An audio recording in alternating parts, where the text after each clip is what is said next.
So next on the lineup is we're shifting gears a bit to hear about some of the practicalities of bringing API-enabled ecosystems to life.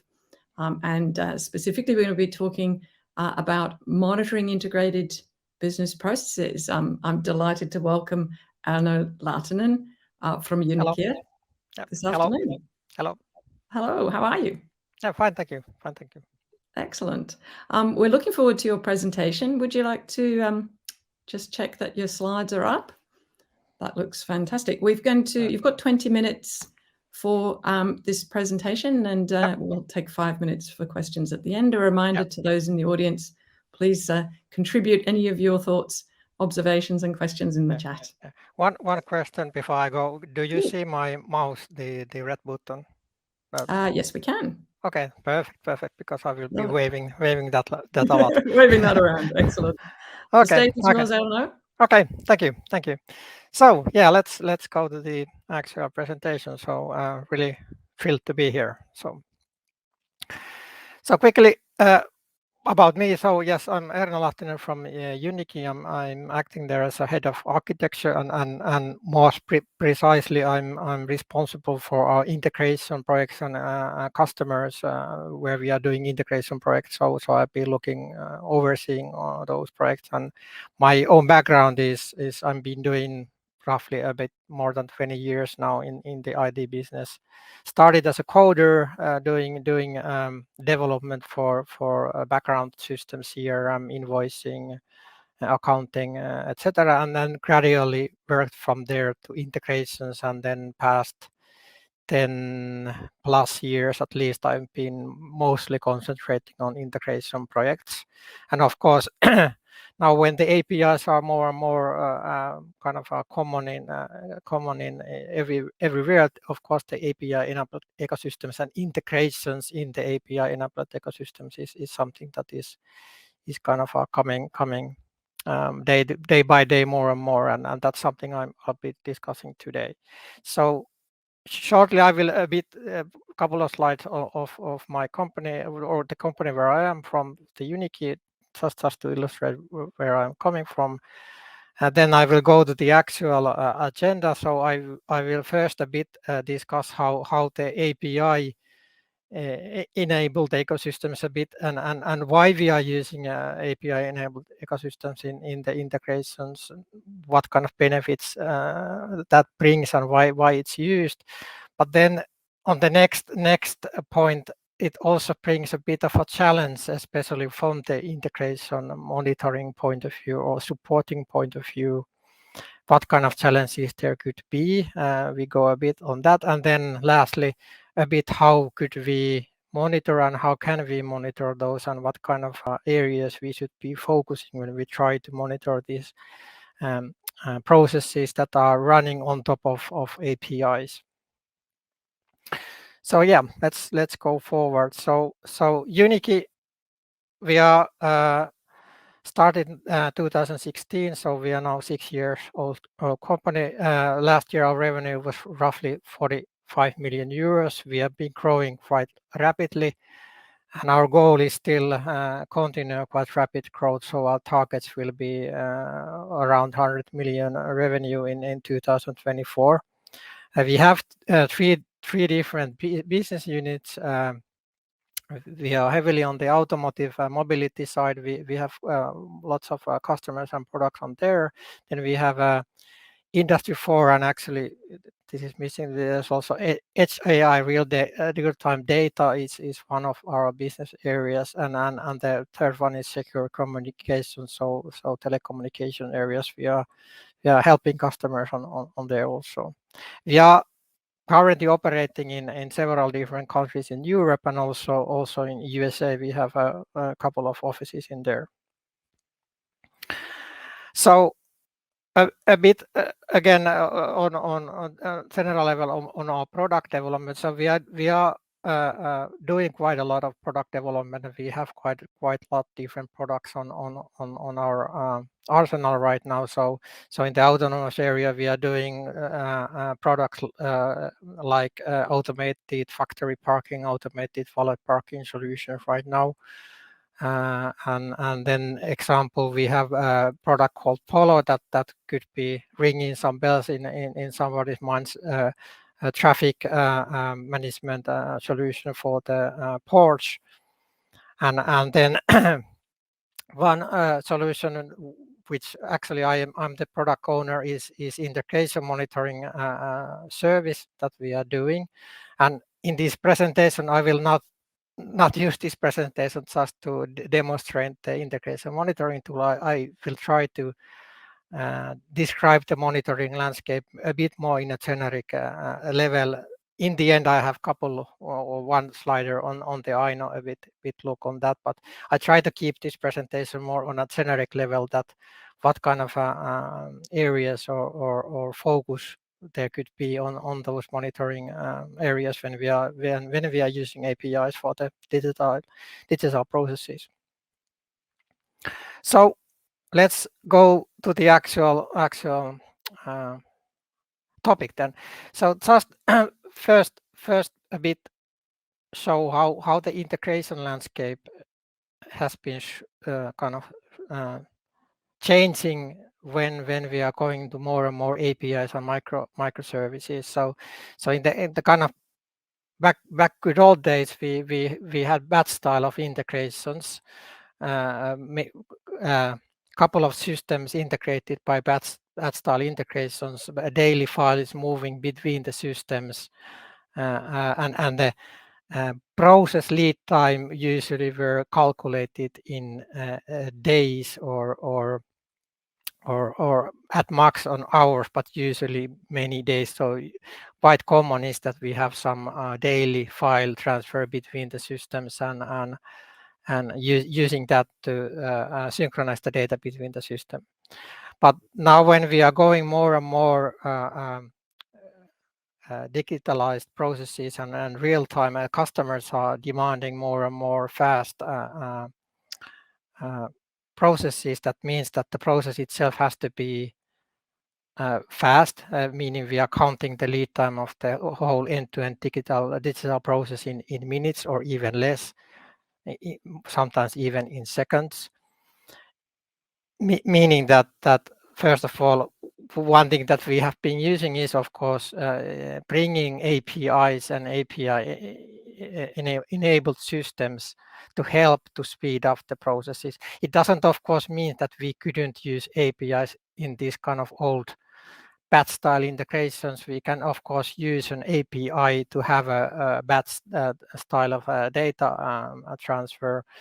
But if we are going to the modern, where we have a microservice distributed system landscape, we usually do it because we want to have more speed on the whole process. We want to have it automated, and we want to handle the data as soon as the data is coming in to the entry point. We would like to process the data as soon as it's possible to be processed. Meaning, in this API area, we are processing the data one by one. On the batch side, we are processing the data as batches on hundreds or thousands of example orders or delivery messages or whatever the data that we are moving. We are processing multiple items at the time.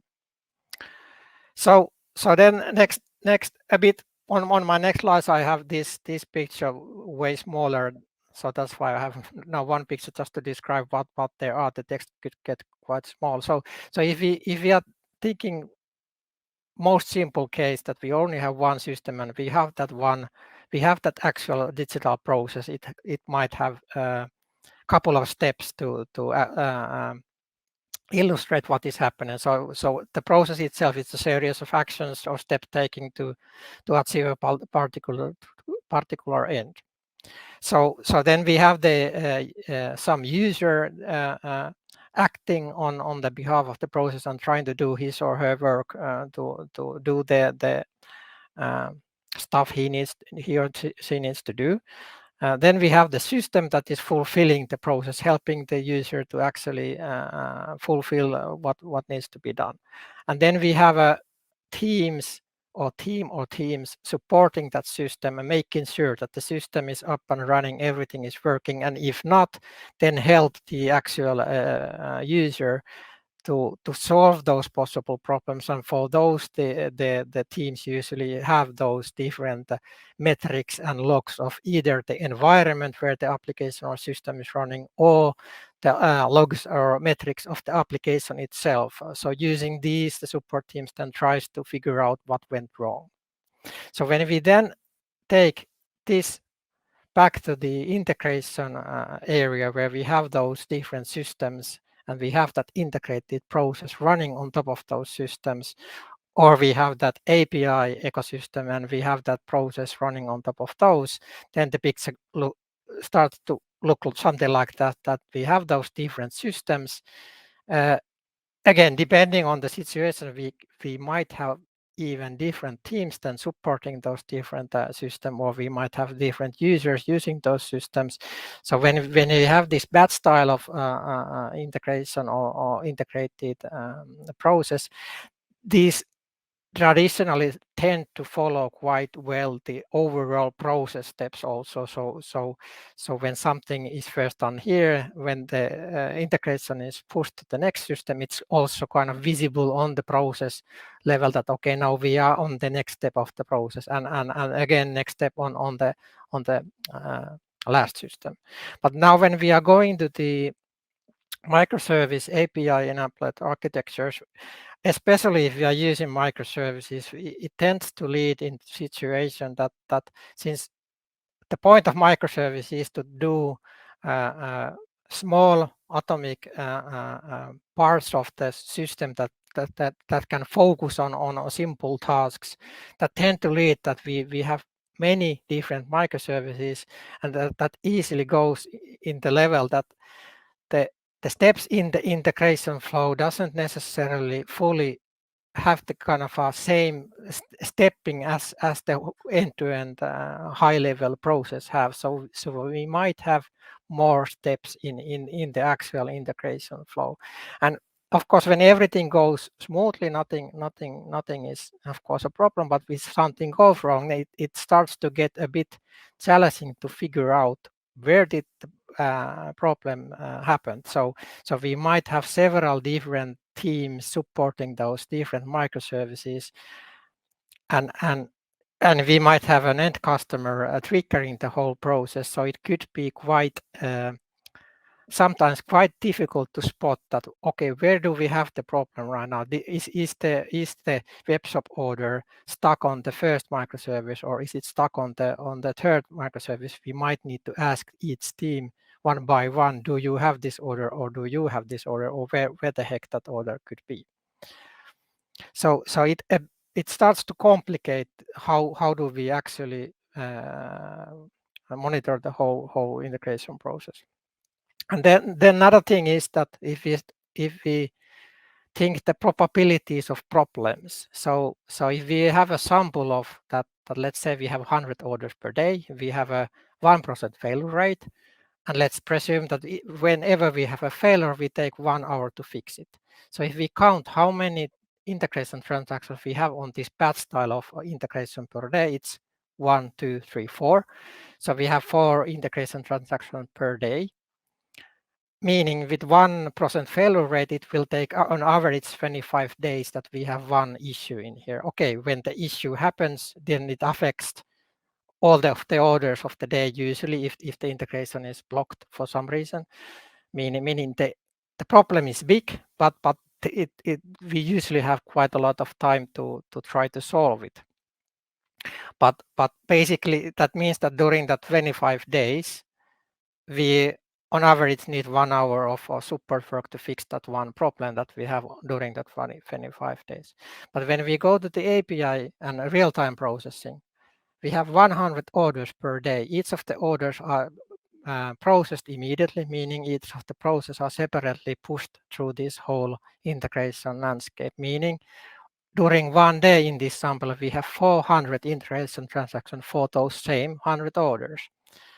And now with 1% failure rate, that means 4 orders per day are failing, meaning 4 customers per day might have a bad experience. And then when we start to add up again on that 25-day period, we would have 100 orders failing on average, meaning again, if we spend 1 hour per order to fix it, that's then 100 hours of support time per 25 days. That's 100 times more support time needed versus the batch integrations with exactly the same amount of orders.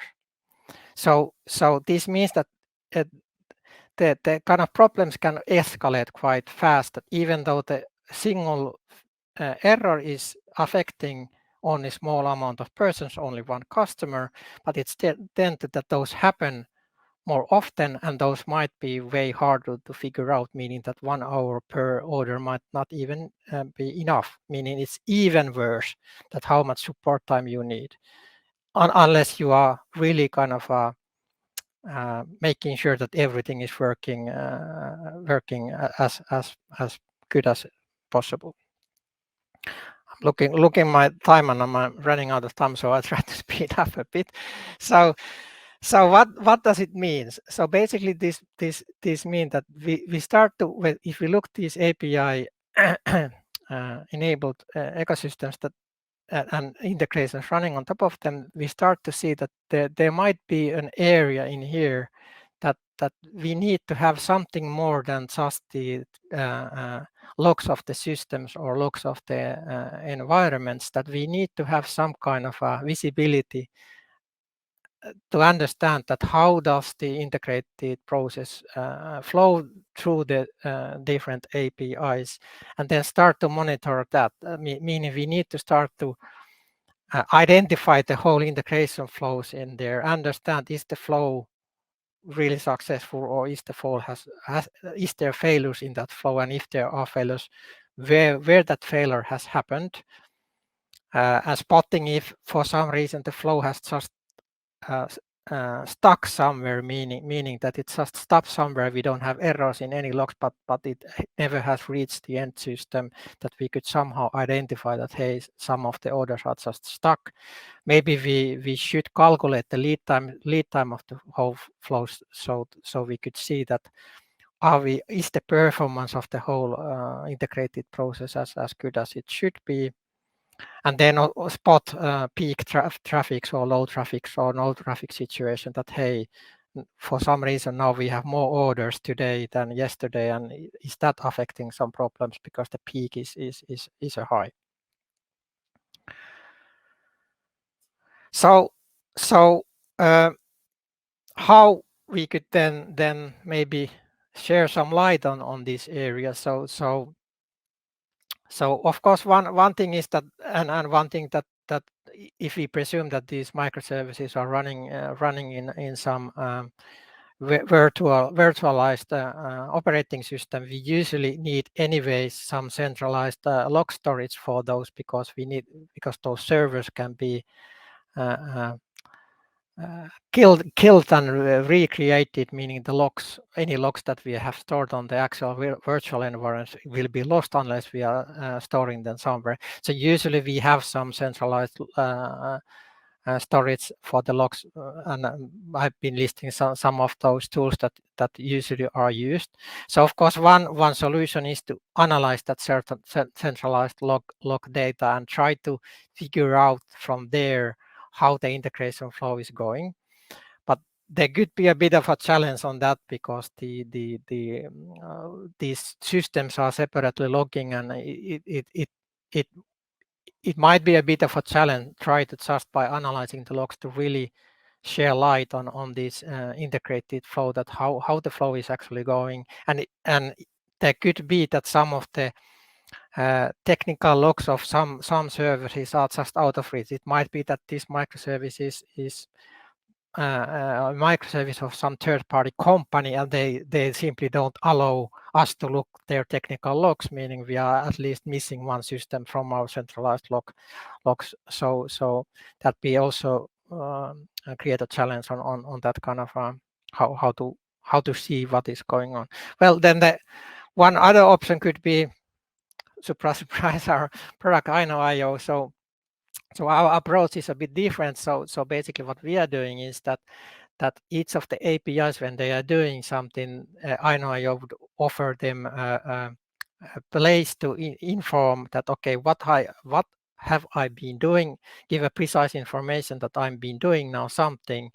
I've been calling the next service, it was successful, give some metadata along that, and then each of the APIs could separately inform Aino that what I have been doing without necessarily understanding each other. And then Aino analyzes the data and links the data and gives that insight that what has happened on this integrated process that we are running on top of these APIs, and giving that a speed of spotting those problems and then identify where the problem is when that problem happens. And now my on timer ended. So basically, this is the roughly what I have had in here. So basically, if we go a bit back, so basically the kind of summary is that when we have these integrated processes on top of microservices, and especially if the integrated processes is high automated and has to be fast, we start to have a kind of new need of new type or new style of monitoring and alerting of the problems to speed up the problem solving. Erno, thank you so much for sharing that. It's really insightful. You mentioned a lot about the implications and the impact of this change, the batch to real time process. You know, batch isn't necessarily always bad. No. We are yeah. I'm doing integrations on daily basis still, and we are using batch integrations all the time. So it doesn't mean that you don't need batch integrations, and it doesn't mean that it's good. In some situations it's good, and like I discussed in here, that in some cases, since they are more simple and you are handling more data at one go, it's easier to do, especially if you are moving large amount of data that is not so time critical. Batch integrations are fine to use, I would say. So definitely, I'm not saying that stop using batch integrations. No. And I was more implying that there's, you know, perhaps a misconception that you know, it's an either or, but it's a much more of both. However, you also talked about the impact on different roles and different you know, the roles of operators actually changing as you're moving. How do you help organizations understand what the human impact is on different monitoring skills, if you like, or operation skills in using your dashboards and capabilities? That's a good point. That especially now when you have these kind of complex almost real-time processes, and no persons are in the daily work actually participating on the process. They only see that, okay, customer ordered something on the web shop, that triggers long chain of integration. In the end, either customer is getting a digital product in some system, or somebody should deliver a package to the customer, and everything is kind of fully automated until something goes wrong and somebody should start to investigate. And it with what we are trying to do with IO is definitely that we try to simplify the integration flow in a level that kind of non-technical persons, meaning we try to take the burden out of the normal development team trying to figure out from the technical logs of application what on earth happened, that some key users or first or second line support persons could at least on some level understand what happened on a level that either, because sometimes it could be just a business data problem that they need to fix something somewhere, so they could do already something to start reacting on the problem, and not just write a Jira ticket to somewhere describing that this customer, this order is failing. please help. So they could give more information, because the earlier you get more information on it, the easier it's on the next level to start solving, because you already have more information what is happening. Of course, and we would love to, get to talk further about this, but we are out of time, unfortunately. Yep. Any just quick last word, if anybody would like to get in touch with you after this? Yeah, I don't know if my presentation is still showing there, but yeah. Yes, so definitely, yeah. If you want to hear more about our product or generally about this monitoring, so please contact me. And there's some videos on YouTube on our product that you can go and watch if you want to know more about it. And of course, I'm happy to present a live demonstrations if somebody wants to see it. Fantastic. Thank you so much, Erno, for joining us this afternoon. Yeah, thank you. Thank you. Bye.